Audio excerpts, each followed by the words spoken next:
생명의 기운 되신 주님, 이 시간 영으로 찾아오셔서 영혼들 만져주시고 영혼들을 만족케 하시며 진리의 영으로 종들을 인도하셔서 아버지의 기쁨과 아버지 나라를 먼저 세워나가는 하나님 백성 되게 하옵소서. 예수 그리스도 받들어 기도드리옵나이다. 아멘. 네, 창세기 12장 1절에서 3절입니다.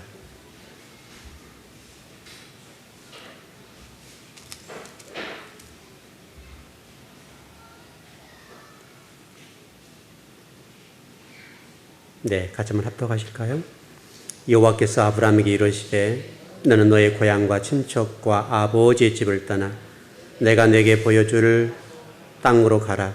내가 너로 큰 민족을 이루고 내게 복을 주어 내 이름을 창대케 하리니 너는 복이 될지라. 너를 축복하는 자에게 내가 복을 내리고 너를 저주하는 자에게 내가 저주하리니 땅의 모든 족속이 너로 말미암아 복을 얻을 것이라 하신지라. 아멘. 오늘은 좀 초점을 복이라는 관점으로 좀 정리를 해볼게요. 우리 한국 교회에서 잘못 인지되고 잘못 배운 말씀이 뭐냐면 복이라는 개념이에요. 이 복이 세속적인 명예나 물질과 성공과 어떤 세속적으로 좀 떵떵거리게 사는 것을 복이다 이렇게 이해를 하죠. 그래서 우리 신앙생활 하다 보면 하나님이 우리에게 그것을 채워주시는 분 정도로 이해를 하게 돼요. 어떻게 보면 이게 우리 한국 기독교의 질적자를 가져온 핵심일 수 있어요. 그래서 교회들마다 이제 강단에서 외치는 것이 이 복을 외치는 거죠. 그럼 성도들은 그것에 환호를 하는 거고, 그런 것 한번 우리가 좀 정리를 해보자고요. 그렇다면 우리 성경으로 좀 돌아가서 우리 아브라함도 똑같습니다만은 아브라함, 이삭, 야곱, 또 구약 성경 가운데 노아, 에녹의 삶, 또 아벨의 삶, 또 선지자들, 모세, 여호수아, 엘리야, 엘리사, 에레미야, 이사야, 수많은 구약 성경에 하나님의 쓰임받는 사람들을 보면 한결같이 여러분 어떻게 삶을 살았어요? 오늘도 분명히 12장에서 아브라함의 복이라는 관점 말씀을 하신단 말이죠. 이 복이라는 말을 계속 하고 있는데 아브라함의 삶을 보면 그 인생 여정 끝이 막벨라 굴 하나 남겨놨단 말이죠.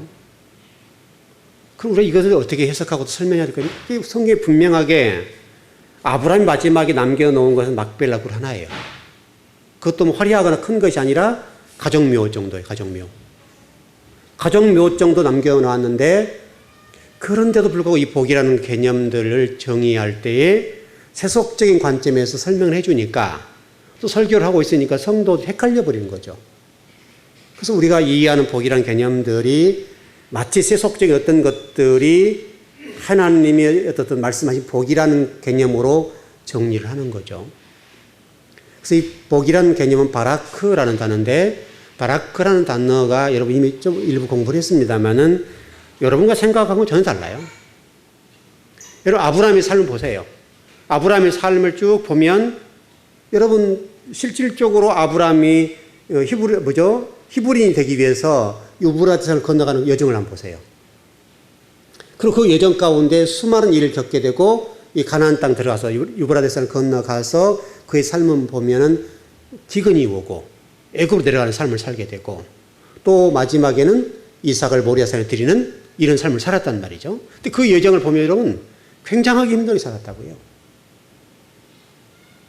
근데 우리는 성경이 분명히 말씀하고 있는데 불구하고 이 구약의 복을 잘못 해석하는 거죠. 다시 설명하면 왜 그렇게 되는가 하면 여러분 구약의 복이라는 개념이 자녀, 땅, 건강 이거죠 여러분. 자녀와 물질과 그 다음에 건강의 문제가 구약의 복으로 정리가 될 수 있겠는데 구약에서 말씀하고는 이 복과 자녀와 건강이라는 개념들이 지금 이게 우리가 지금 지금 세속에서 우리가 좀 풀어가는 방법대로 똑같이 풀어본 거죠. 구약에서 말씀하는 이 복이라는 개념은 우리가 생각하는 그런 복과는 달라요. 우리가 생각하는 그런 복과는 전혀 차원이 다른 문제예요. 그래서 제가 우리 창세기 공부할 때 그런 말씀 드린 적 있죠. 조금 전에 기도를 드렸습니다. 생명의 기운. 그래서 마태복음 13장에서 이 씨 뿌리는 비유를 통해 말씀하셨던 이 씨 뿌리는 비유 문제. 여러분 이것들이 좀 정리가 돼야 되는 거죠. 여러분 이미 알고 계시니까. 여러분 마태복음 13장이라고 하는 이 씨라고 하는 것들이 여러분 잘 정리를 다시 하십시오. 마치 지금 우리가 강단에 설명할 때, 설교할 때에 우리가 변화되지 않고 우리가 마음을 바꾸지 않아서 씨들이 잘 성장하지 못하는 것을 이 일을 하는 거죠. 여러분 이치적으로 생각했을 때 설명을 드렸던 것처럼 받치하는 역할은 하나도 없어요. 받치할 수 있는 일은 없다고요. 우리가 이제 받치라고 한다면 우리가 할 수 있는 일은 없어요. 생명의 씨가 들어와서 우리를 변화시켜주고 생명의 씨가 들어와서 우리를 살려내야 되죠. 그거와 똑같아요. 복이라는 개념을 가인의 논리나 바벨 사상과 니무롯 정신적인 관점에서 정리를 해버리니까 이게 교회가요. 완전 이방인의 종교가 됐어요. 교회가 이방인의 종교가 된 거예요. 그래서 이 교회가 생명력이 없어지고 과거처럼 정말 하나님 나라와 의를 위해서 목숨을 던지는 그런 일들은 바보를 하는 짓들이 된 거예요. 그래서 이 복을 우리 지금 바르게 정리해서 이 시대에도 구약에서 말씀하는 복이라고 하는 것들을 정리해야 돼요. 실질적으로 구약에서 말하는 복이라고 하는 것은 우리가 생각하는 그런 복이 아니에요. 그보다 차원이 훨씬 높은 거예요. 훨씬 크고 하늘의 복을 얘기하는 거, 예수 그리스도를 얘기하는 거고 하늘의 복을 얘기하는 거잖아요. 여러분이 하나님의 자녀가 됐다는 것이 여러분 그게 쉬운 일입니까, 여러분? 아무나 하나님의 자녀가 된다고 하는 것 이거 안 돼요, 여러분. 하나님께서 저와 여러분들을 이렇게 선택해 주시고 여러분 부르셨기 때문에 하나님 자녀가 된 거지. 여러분들이 뭐 용을 쓰고 여러분들이 뭐 별 일을 다 해도 하나님 자녀가 될 수 있는 자격이 없어요, 우리에게. 우리 하나님의 자녀가 된다고 하는 것은 이게 불가능한 일들이에요. 하나님의 일방적인 은혜로 저와 여러분을 구원해 주셨단 말이죠. 그래서 좀 복이라는 개념을 좀 바르게 좀 정리해 봤으면 좋겠는데, 이 복이라고 하는 것을 그 히브리어를 좀 찾아서 정리를 해 보니까요. 이 복을 뜻으로 풀어보니까 무릎을 꿇다라는, 무릎을 꿇다. 무릎을 꿇는다는 말이에요. 또 다른 한 나라는 이제 뭐 뜻은 축복한다 이런 뜻도 있습니다만 우리는 축복한다는 쪽에 초점을 모아버렸지 무릎을 꿇는다는 말은 초점을 안 모은 거예요. 무릎을 꿇는다는 말은 우리가 창세기에서 이미 공부했죠. 여러분 창세기 1장 2절에서 혼돈, 공허, 흑암이라는 상태, 무정경의 상태, 무지의 상태, 바로 지옥 상태. 그 상태, 우리 머리, 우리의 사고와 의식구자, 이 세계관의 문제가 이 지옥의 상태가 있다. 이 지옥의 상태에 있을 때 하나님 빛으로 들어오시잖아요. 빛으로 지식의 빛으로 들어오셔서 우리를 회복시켜 가시잖아요. 개간해 가고 우리를 만들어 가시잖아요. 우리 가운데 우리 자아와 우리 가치관과 우리 머리와 우리 얼굴들을 무정경의 상태에 있는 우리 얼굴과 머리들을 완전히 부숴버리는 거예요. 이게 복이라는 말이에요. 복. 이 상태가 되어야 여러분 하나님의 자녀가 되는 거예요. 이 상태가 돼야 구원을 받는 거예요. 그래서 여러분이 이미 예수님 믿었어요. 교회 올 필요가 뭐가 있어요, 여러분들? 이미 이 상태 끝났으면 교회 올 필요가 없잖아요, 여러분과 제가. 그러니까 복이란 개념들은 이 혼돈과 공허, 흑암의 이 무정경의 지옥 상태, 다시 말하면 세속적인 가치와 의식과 세계관이 나를 지배하는 상태. 이 상태에서 하나님의 지식의 빛이 들어와서 하나님 빛이 들어와서 우리를 하나님의 사고와 의식구조와 세계관으로 바꿔놓는 것. 이것이 하나님의 자녀예요. 이게 천국이에요. 이것이 구원이에요. 이 상태가 되기 전에는 안 된단 말이죠. 그래서 철저하게 이 부분인데 철저하게 우리 인간의 머리와 얼굴들을 완전히 깨트리고 부숴서 소멸시켜서 그리스도 예수의 머리로 완전하게 바꿔놓는 것. 이게 하나님 백성이 해야 될 일이에요. 이 일이 되지 않으면 하나님 앞에 무릎을 꿇을 수가 없어요. 제가 이제 성도들 신앙을 지도하고 또 어떤 문제들을 풀어나갈 때 보면 이 문제는 확연하게 드러나요. 이 문제가 정리된 분들은 조금 더디고 때로는 또 뭐랄까요? 대가도 지불하죠. 대가도 지불하지만은 대가를 지불했다 할지라도 그 대가를 지불한 이후에 따라와요. 근데 어떤 분들은 대가를 지불하고도 못 따라와요. 계속해서 대가를 지불하는 거예요. 이게 이제 목회자의 안타까움이에요. 답을 가르쳐주고 길을 안내해 줌에도 불구하고 하나님의 말씀, 하나님의 인도하심에 대해서 여러분 하나님이 여러분을 인도할 때 하나님 오셔 여러분한테 와서 야 들어라 이렇게 하고 말씀하시냐고 여러분. 야 지금 너희 문제에 답을 줄게 이렇게 말씀하신 적 있습니까 여러분? 강단을 통해서 여러분의 문제를 해결해 주잖아요. 여러분 그러지 않습니까? 하나님 마치 뭐 산신령처럼 여러분이 와가지고 야 들어라 해놓고 뭐 야야 해 말씀하시냐 이 말이죠. 이 강단을 통해서 또 주의 종을 통해서 여러분 문제를 위해서 기도할 거 아니에요 여러분. 기도를 할 거고 그 기도에 대한 응답을 강단을 통해 말씀할 것이고 개인적으로 만나서 말씀을 드릴 건데 성도들은요 그걸 못 믿는 거예요. 왜냐하면 그것은 바로 무정경의 상태, 혼돈과 공허, 대수면 세속적인 가치관이 나를 지배하고 있기 때문에 그 말씀이 크게 들리지 않아요. 듣긴 들어도 안 들리는 거예요. 여러분이 신비한 거예요. 바르게 가르치는데 못 들었다고 그래요. 살 사람들은 들려주면 알아들어요. 그러니까 이 목회자가 어떤 때는 절망도 하고 어떤 때는 비전도 갖게 꿈도 갖게 되고 그래요. 성도들을 옳은 곳에 인도하려고 애를 쓸 거 아니에요 여러분. 그렇지 않아요 여러분. 목회자가 여러분을 죽은 쪽으로 인도하겠습니까? 그런데 성도들이 어떤 하나님의 주신 인도하심이라는 관점과 또 어떤 복된 관점으로 정리해 보자면 성도들이 무릎을 꿇지 않으니까 다시 설명하면 무릎을 꿇지 않았다. 굴복했다 이 말이잖아요. 굴복했단 말인데 무릎을 꿇는 상태가 안 된 상태로는 들리지 않아요. 들었다 하더라도 순종할 수가 없어요. 왜냐하면 내가 살아있으니까. 내가 내 방법대로 문제를 풀어보려고 그러는 건데 여러분 그것이 뭐냐면 복이 아니라는 거예요. 복이 아니에요. 그 상태가 저주예요. 저주. 그럼 많은 대가를 지불하잖아요. 여러분.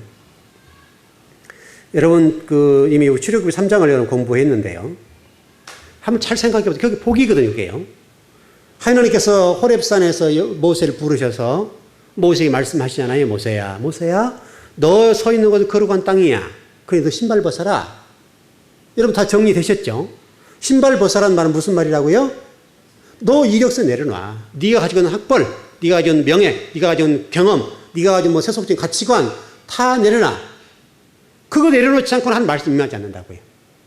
모세가 신발을 벗고 하나님을 배웠죠. 그러면서 모세를 향해서 하는 말씀하신 게 뭐냐면 떨기나무잖아요. 떨기나무. 떨기나무 불꽃 가운데 부르셨잖아요. 떨기나무가 이스라엘에서는요. 그게 뭔가 하면 목재용도 아니고 풀도 아닌 아무것도 쓸 수 없는 거예요. 아무데도. 목재를 쓸 수 없어요. 그렇다고 풀로도 써먹을 수 없는 거예요. 그게 떨기나무예요. 아무런 가치가 없는 거예요. 아무런 가치. 그게 무슨 얘기냐면 네가 지금 이런 상태야. 네가 이런 상태. 너가 지금 인간적이고 세속적인 관점으로 너가 지금 이렇게 가고 있어. 바로 그러니까 너의 상태에서는 아무것도 할 수 없다. 이게. 하나님 복을 누릴 수가 없다. 그러니까 네가 신발을 벗어 네 이력서, 네 실력과 네 경험과 학벌과 너의 모든 경험과 네가 모든 걸 가지고 있는 세상적인 가치관을 내려놓아. 그러면 내가 너에게 말씀을 통해서 역사할 거야. 실질적으로 여러분 모세가 그 호렙산 떨기나무 이후에 능력 있는 삶이 됐잖아요. 바로 복이 임하니까 복이. 하나님의 복이 임하니까 하나님의 바라크가 임하니까 복이 임하니까 모세 가운데 진리가 들어가게 되고 그 진리가 들어가니까 모세가 지팡이 들고 여러분 바로 궁에 들어가잖아요. 그래서 모세가 명한 대로 10가지 재앙이 그냥 쫙쫙쫙쫙 진행되잖아요. 여러분 모세가 무엇인데 그 이루어지냐고요. 바로 하나님과 함께 하시니까 모세가 말한 대로 돼버리잖아요. 다시 말하면 하나님이 그의 입속에 물려주었던 대로 모세가 고백하고 선포할 때마다 하나님이 모세를 통해 역사를 하시잖아요. 그게 여러분 복된 삶이잖아요. 그것이 복이라 그게. 그래서 모세가 이게 복된 삶을 살기 위해서는 바로 모세의 머릿속에 가지고 있는 평소의 사고의식, 세계관, 지식, 학벌, 경험 다 내려놔요. 이거 내려놓지 않은 말씀이 안 들리는 거예요. 그래서 모세에게 철저히 현장 교육시킨 거예요. 네가 지금 복된 사람이 되고 어떤 지도자가 되려고 한다면 너는 떨기나무야. 너는 아무것도 아니야. 너는 쓸데가 없어. 네 가지고 있는 학문, 이러면 생각해 보세요. 모세가 학문적으로 얼마나 대단한 사람이에요. 바로 궁에서 여러분 궁정교육을 40년 받았으면요. 최고 실력자예요. 그때 당시 애굽이 세계를 지배했을 때이기 때문에 이 애굽의 학문이라고 하는 것은 세계를 지배하는 학문이에요. 세계를 지배하는 학문을 받았으니까 얼마나 대단한 사람이에요. 여러분 지금도 실질적으로 한국 사람들 가운데 움직이는, 한국을 움직이는 사람들을 보세요. 공부하는 사람들 움직이잖아요. 그건 틀림없는 사실이죠, 여러분. 다양한 지식과 학벌을 가진 사람이 한국을 움직이잖아요. 그러니까 이 학문이라고 하는 것은 그렇게 힘이 있는 거예요. 학문에 힘이 있고 그 학문이 물질과 관련된 자기 명예와 성공과 직결되는 문제예요. 모세가 궁중교육 40년 받았으니까 대단한 사람이에요, 대단한 사람. 궁중교육에서 무슨 교육을 받았어요? 왕이 되는 교육. 우리나라 제가 일전에 그런 한번 설교했었죠. 그 언어가들, 한국을 대표하는 기업들의 언어가들의 자녀들의 공부 방법이 뭐라고 그랬어요, 여러분? 왕이 되는 공부. 그 공부를 해요, 그 공부. 언어로 갖춰야 공부를 한단 말이죠. 힘들어요. 여러분, 그 고현정 씨가 그런 얘기 한번 한 적 있죠. 이혼을 하셨지만. 그 집 가서 못 살겠더라. 여러분, 다 들으셨나, 그거요? 왜 못 쓴다 그랬어요? 그래서, 이제 고현정이 그 사람들과 이제 영어로 뭐 대화를 한대요, 자기들이. 영어로 대화를 하니까 고현정 씨가 자존심 상한 영어 공부를 한 거죠. 슈거라고 여러 공부했대요. 그랬더니요, 다른 나라 말로 하더래요. 진짜 일화예요, 일화예요. 그래서 고현정 씨가 못 살았어요. 그래서. 그분이 삼성가에 있었나요? 그랬죠. 그 며느리들이 외국어를 몇 개씩 하는데요. 고현정 씨가 얼굴이 이쁘잖아요. 이제 그러니까 아마 그쪽에서 인물이 괜찮았던가 보죠. 뭐, 왕따라 시간이 모르겠습니다만. 어떻든 영어로 막 대화를 하니까 막 자존심 상하고 낄 수가 없잖아요. 그러니까 고현정 씨가 열심히 영어를 했다는 거예요. 영어를 딱 어느 정도 하니까 다른 나라 말을 하더래요. 미쳐버리죠. 그럴 일 아닙니까, 여러분? 학문이 그런 거예요, 여러분. 학문이 굉장한 거예요. 삼성가의 며느리가 되기 위해서는 몇 개국을 해야 된단 말이죠. 그래서 결국은 나중에 이제 그런 것 때문에 잘 나오진 않았습니다만은 그분이 나중에 고백한 얘기를 들어보면, 그 집에서 못 살겠더라. 여러분, 부도 있고, 명예도 있고 다 있잖아요. 근데 그 집에서 못 살겠더라. 이게 여러분, 학문이 학문. 이게 실력이에요, 실력. 바로 모세가요. 궁중교육 40년을 했으니까 대단한 사람입니다, 여러분. 근데 하나님은 모세를 부르셔놓고 하는 말이 너 그거 다 내려놔. 그것 위에 뭐가 있다는 거예요? 하나님 말씀이고 하나님 말씀이 최고다. 네가 가진 지식 그거 쓰레기야, 쓰레기. 싹 버려. 여러분 모세가 그래가지고 어디로 갑니까, 여러분? 모세가 이런 부름받을 때 하나님 부름받아서 여러분 그 궁중교육을 마치고 간 곳이 어디예요? 미디안 광야로 갔잖아요. 미디안 광야. 광야 가가지고요. 처절하게 자신의 나약함, 무능함을 배우는 거예요. 학문이라고 하는 것이 이게 이론적이고 현장이 연결되지 않으면 아무것도 아니라는 거, 현장 속에는 굉장히 다양하다는 걸 배운 거예요. 그렇게 하고 나서 부름받잖아요. 쓰임 받잖아요. 그래서 일을 하잖아요. 그때부터. 여러분이 어떤 하나님의 복을 받고 싶으시다고 한다면 여러분 머릿속에 자리 잡고 있는 여러분의 그 우상들과 지식들과 가치관들과 의식구조, 세계관들을 철저히 부숴버려야 돼요. 철저하게. 이게 안 되면 하나님 말씀이 안 들려요. 여러분 성경을 읽어보세요. 여러분. 성경을 읽어보시면 여러분 성경이 다 들어오던가요, 여러분? 안 들어요. 왜 안 들어가? 우리 속에 너무나 세속적인 것들이 꽉 차 있어요. 이게 창세기 1장 2절이에요. 이게 들어있으니까 안 들어오니까 결국은 하나님 말씀이 들어오려고 하면 나를 내려놓아야 돼요. 나를 완전하게 내려놔야 돼요. 그렇지 않으면 하나님 말씀이 들어오질 않아요. 여러분 성경을 여러분 읽어보십시오. 들어오냐고? 안 들어와요. 나를 내려놔요. 나를 포기해야 돼. 포기해야 돼. 나를 포기하는 하나님 말씀이 한 구절 한 구절 들어와요. 그럼 그 말씀 역사가 일어나는 거예요. 그 말씀 여러분요. 여러분 정말 하나님 말씀에 대한 뭐 송일꿀과 같은 정말 그런 복을 받아버리면요. 어찌 왜 성경을 안 읽고 하나님 말씀을 안 읽어보겠어요? 여기 안에 모든 답이 다 있고 모든 문제에 해답이 다 있는데 어찌 우리가 성경을 안 읽어보겠냐고요. 여러분 창세기 1장 1절을 우리가 공부해서 그런 말씀을 배웠잖아요. 하나님의 근본 의도하신 높으신 뜻과 계획을 알기 위해서 하나님의 말씀을 배우고 몸에 익혀서 우리를 기경해 나감으로 하나님 나라 위해서 헌신하는 사람들이 돼야 된다. 이제 그것을 이뤄가는 거야, 그것을 쭉 이뤄가는 거야. 제가 오늘 좀 공부를 하면서요, 나중에 아마 이번 주 아마 설교를 좀 이렇게 하려고 준비를 하다가 조금 더 깊이 들어가 봤는데요. 일단 제가 여러분 힘내라는 단어 여러분 가르쳐 드린 적 있죠? 조금 가르쳐 드렸는데, 좀 더 들어가 봤어요. 더 들어가 봤는데, 참, 저는 이 말씀이요, 창세기부터 요한계시록 풀어나가는 데 있어서 참 기가 막힌 말씀이다. 기가 막힌 말씀이다. 그래서 계속 공부를 해보는데 끝이 없어요. 그거 단 하나 풀어내는데. 그 깊이라고 하는 것들이요. 굉장하게 깊더라고요. 여러분이 이제 여기와 저기라고 하는 것들을 이제 정리했었죠. 여기다, 우리가 여기 있다. 여기 있는 상태로는 저기를 맛을 못 봐요. 여기 있는 상태로는 저기의 복을 못 누려요. 그러니까 여러분과 제가 이렇게 하나님과 이렇게 관계를 좁히자는 일이잖아요. 이걸 좁히자는 얘기인데, 이걸 좁히기 위해서는 여러분 내려놓아야 돼요. 이게 복이에요, 이게.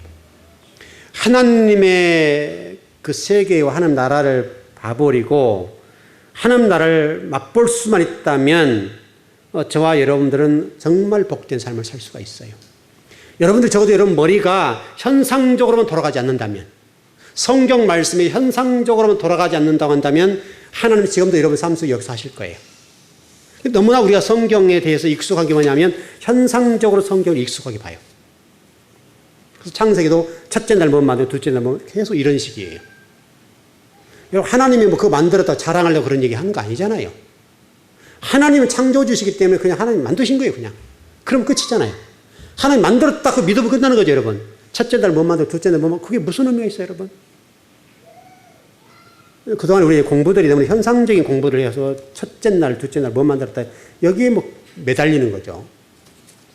적어도 우리 즐거운교회에 소속되어서 신앙생활 하신 여러분들은 그런 부분에 매달리고 그런 어떤 현상적인 것에 여러분들이 목숨을 걸지 않았으면 좋겠어요. 그건 아무것도 아니에요. 아무것도 아니고 현상적인 것들은 실제로 성경 말씀이 아니에요. 성경을 해석할 때 문자적으로나 현상적으로 풀어버리면 전혀 하나님과 다른 것들이에요. 진리 말씀과는 전혀 무관하게 하나님 말씀을 우리에게 틀려올 수가 있어요. 또 그게 신앙인 줄 알고 가고 있고 그것이 하나님 믿는다고 생각하고 갈 수가 있겠는데 그것은 하나님 믿는 게 아니에요.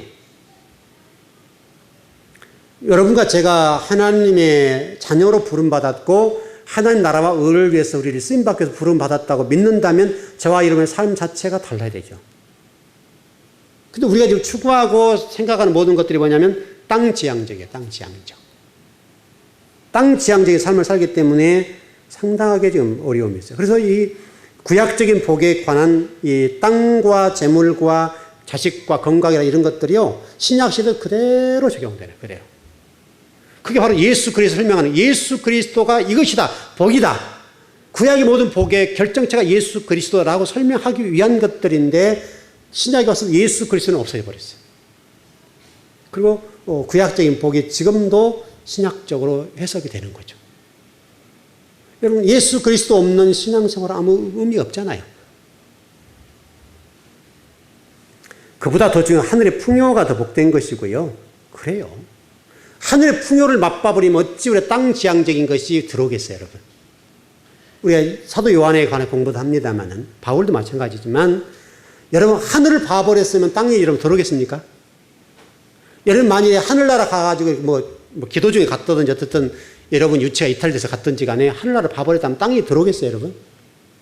우리 땅지향적 하늘을 못 봐서 그리고 하나님의 나라가 이렇게 좋다는 거, 이렇게 복되고 그 자리에 들어간다는 것이 이렇게 귀하다고 하는 사실을 알아버리면 여러분 땅에 있는 그것들이 그렇게 우리의 영향력을 끼칠 수 있겠냐고요.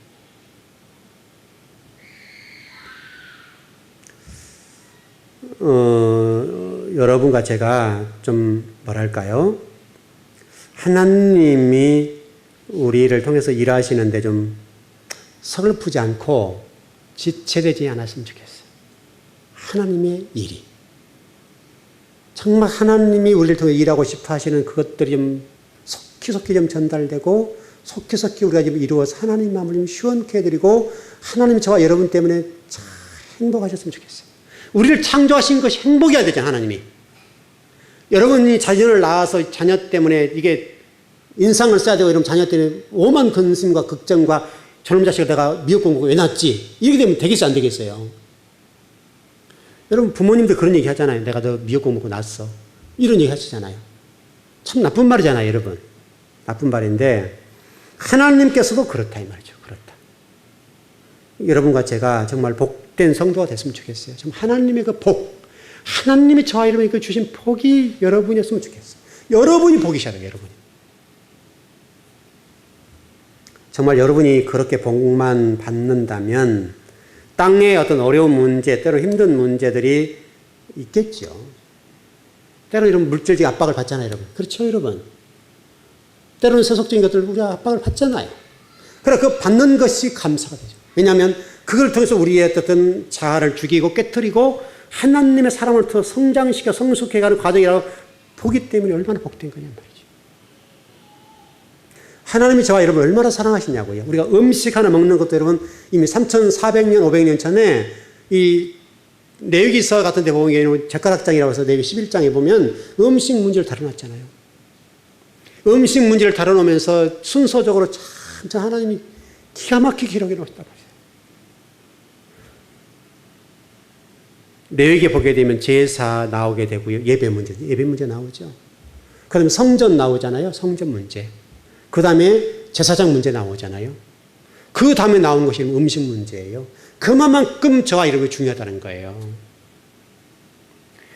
다른 어떤 걸 기록하지 않고 바로 제사장이 누구냐 설명한 다음에 여러분과 제가 음식에 대해서 어떻게 먹어야 될까 설명해 놨단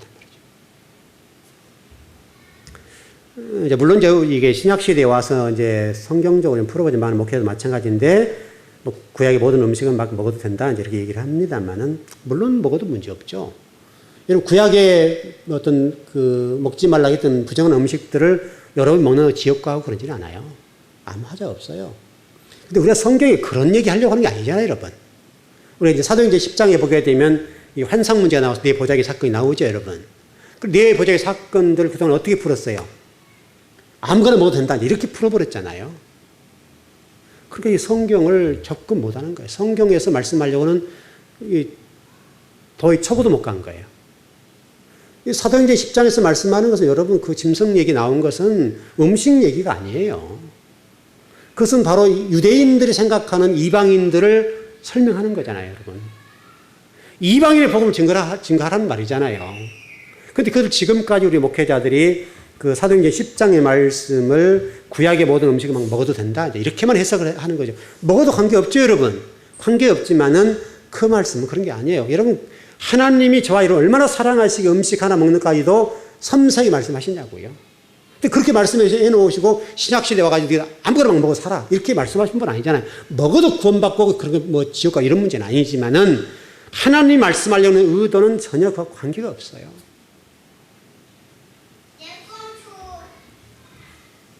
실질적으로 지금 유대인과 전 세계 사람들을 비교로 해서 분석해 보면 유대인처럼 피가 맑고요. 유대인처럼 건강한 사람들이 없어요. 지금 시대에 많은 사람들이 뭐 장수하고 오래 삽니다만은 실질적으로 지금 어떤 의료비 지출 문제가 심각하죠, 여러분. 앞으로 가면 갈수록 훨씬 많은 의료비가 지출돼야 돼요. 그래서 지금 앞으로 우리나라도 지금 이 복지 예산 문제 때문에 골머리가 아파요, 골머리가. 국민들의 요구는 정부에서 많은 걸 타서 쓰려고 그러고 또 국가는 재정적인 한계가 있고 또 세금은 안 내려고 그러고 이러니까 유럽식 이제 복지 제도가 우리나라에 들어오게 되고 아마 그렇게 갈 겁니다. 그러다 보니까 많은 어떻든 복지적인 부분의 후생을 위해서 많은 사람 요구가 일어나게 되는데 문제는 앞으로 이제 이런 문제 때문에 국가가 힘들어진다고요. 왜냐하면 노동 생산성, 다시 설명하면 일하는 사람은 적고 이제 정부의 지원받을 사람들 많아지는 거예요. 이게 골머리가 아픈 문제, 이게. 우리가 어려움은 어쩔 수가 없습니다만은 그러나 여러분이 젊었을 때 건강을 여러분 스스로 책임지고 다스리고 하나님 나라를 위해서 일하는데 여러분 잘 관리 잘 하셔야 돼요. 몸이 건강하지 못해서 하나님 나 일을 못한다 하면 끝이잖아요. 만약 제가 몸에 건강에 문제가 생겨서 강단에 쓸 수 없으면 제가 아무리 성경을 많이 공부했던 무슨 의미가 있겠어요? 써먹지 못하는 거예요. 여러분 이제 우리 교회 1층 같은 데 재활하는 많이 목사님들 오시거든요. 목사님들이 과로하고요. 교회 막 부흥시키려 몸부림치다가 쓰러져서 과로 쓰러져 오신 분이 너무너무 많아요. 그러니까 그분들 오시면 밥을 흘리고 먹을 정도가 돼요. 여러분 그분들이 강단에 설 수 있어요, 여러분? 못 써요, 강단에. 강단에 설 수 없을 뿐만 아니라 앞으로 영원히 못 쓸 수도 있어요. 이게 언어가 안 되면 할 수가 없잖아요. 여러분 밥을 먹고 이 입에서 흘려 나올 정도로 되면 여러분 강단에 설 수 있겠습니까, 여러분? 못 쓰는 거예요. 그러니까 몇천 명 모이는 목사님도 가끔 오셨었는데요. 지금은 이제 뭐 어떻게 하시는지 안 오시는데. 근데 뭐 그 교회 성도들이 와서 뭐 목사님한테 대접도 해드리고 뭐 별일을 다 하던데 대접한들 무슨 의미가 있겠어요? 이제 오셔가지고 밥도 흘리고 먹고 말도 오늘에서 말을 못하고 목사님 빨리 쾌차시라고. 말은 그렇지만 뭐 과로해서 막 지쳐서 뇌경색으로 쓰러져 버린 거죠. 뇌가 터져버린 거잖아요. 혈관 터져버리니까 그것 때문에 이게 한쪽으로 끌고 다니고 한쪽을 못 쓰고 말도 안 되고 이 혀가 더 잘 돌아가죠. 여러분 밥을 먹으면 혀가 안 돌아가면 밥 못 먹어요. 여러분 아시죠? 혀가 말리면 안 되는 거예요. 그렇게 되는 거죠. 그러니까 여러분이 정하는 나라와 의를 일하려고 한다면 건강도 챙겨야 되고 할 일이 많잖아요. 우리 할 일이 많잖아요.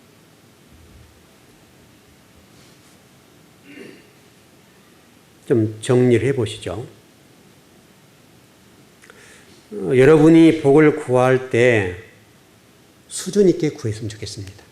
좀 수준 있게 구하고 여러분이 그 정도가 된다고 한다면 하나님이요. 여러분 눈에 보이는 가시적인 복에 관해서 채워주지 않을까요? 이스라엘 백성이 광야를 거니에서 40년 동안 만나 메추라기를 먹었잖아요. 그들이 풍족하게 먹고 배고프지 않았잖아요. 우리가. 본인들이 먹고 싶은 걸 못 먹었을지 몰라도 40년 동안 만나 메추라기 먹었으면 행복한 일이잖아요. 여러분 인생을 사는 동안에 먹고 사는 문제가 해결되고 하나님 나라 의를 일할 수 있고 하나님 말씀대로 가는데 그걸 해결해 주신다면 그건 괜찮잖아요. 여러분 그러지 않습니까?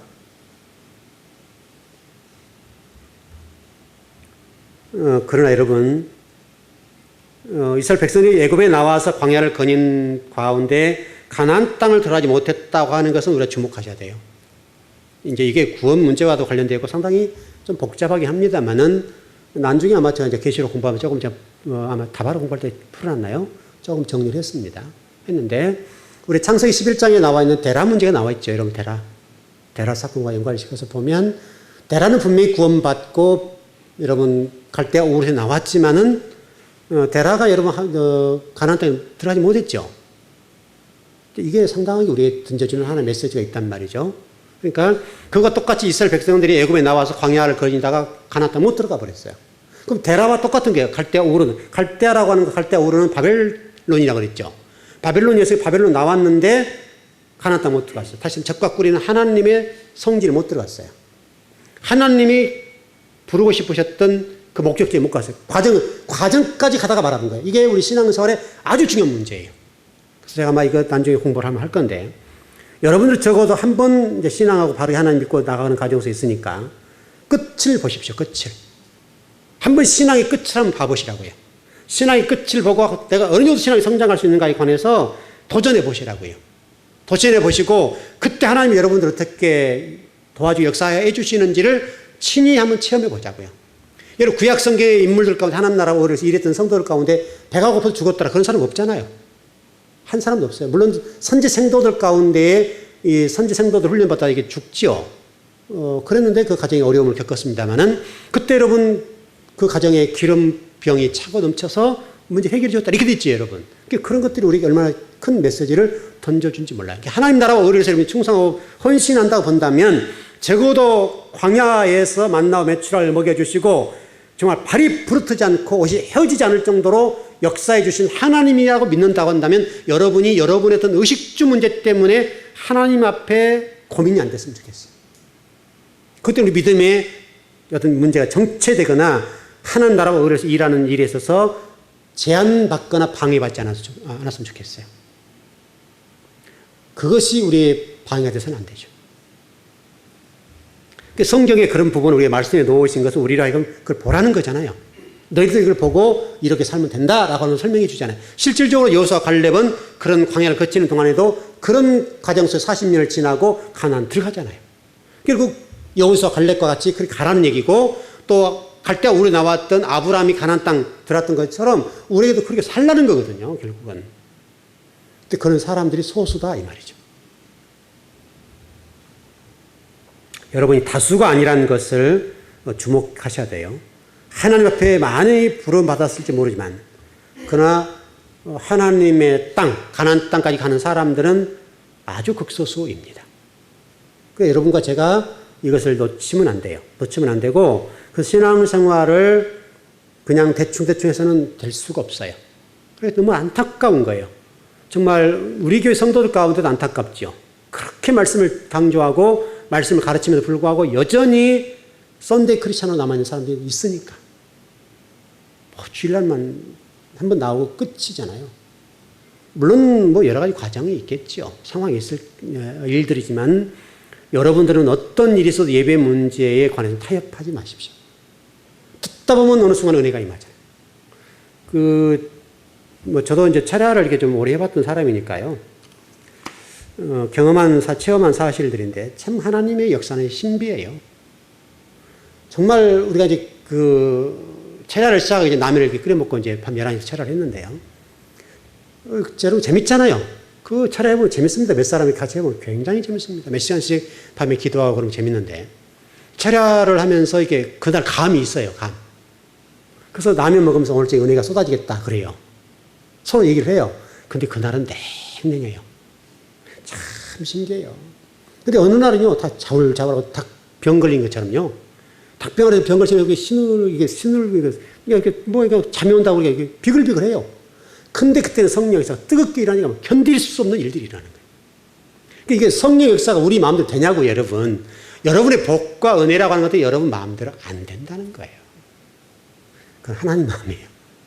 하나님 마음이니까 꾸준하게 예배를 참석하면 어느 날 이런 문제가 예배 때 풀어지고 왔다고 풀어진 것도 아니고 어느 날 하나님의 역사가 일어나요.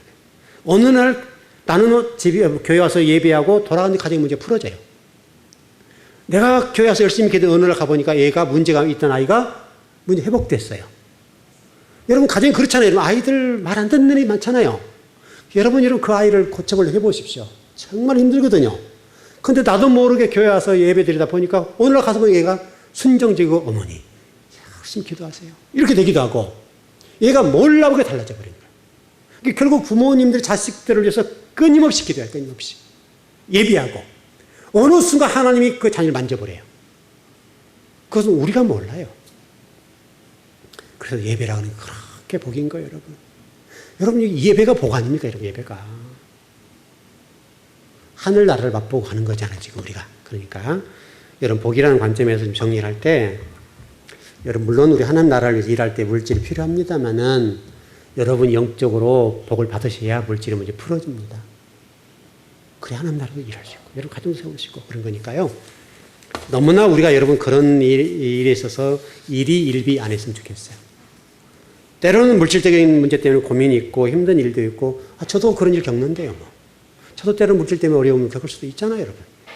그래서 여러분 그것 때문에 넘어지거나 그것 때문에 의기소침할 필요는 없단 말이죠. 하나님 역사가 있겠지. 그러면 되는 거죠. 정말 여러분들은 하늘의 복을 받으십시오. 하늘의 그 신령한 복을 받아버리면 그 복 때문에 나머지는 묻어서 가요, 묻어서. 큰 걸 봐버리면 작은 것은요, 그렇게 안 들어와요. 여러분, 큰일 당해본 사람들 작은 일은 일도 아니죠. 여러분, 그러지 않습니까? 정말 큰 사건을 경험하고 큰 일을 경험해버리면요. 다른 분보다 더 큰 일인지 그거 이렇게 되잖아요, 여러분. 그와 똑같아요. 여러분이 큰 걸 봐버리면 작은 것들은 그렇게 힘들지 않을 거예요. 정말 우리 즐거운 교 성도들이 복됐으면 좋겠습니다. 예, 기도하겠습니다.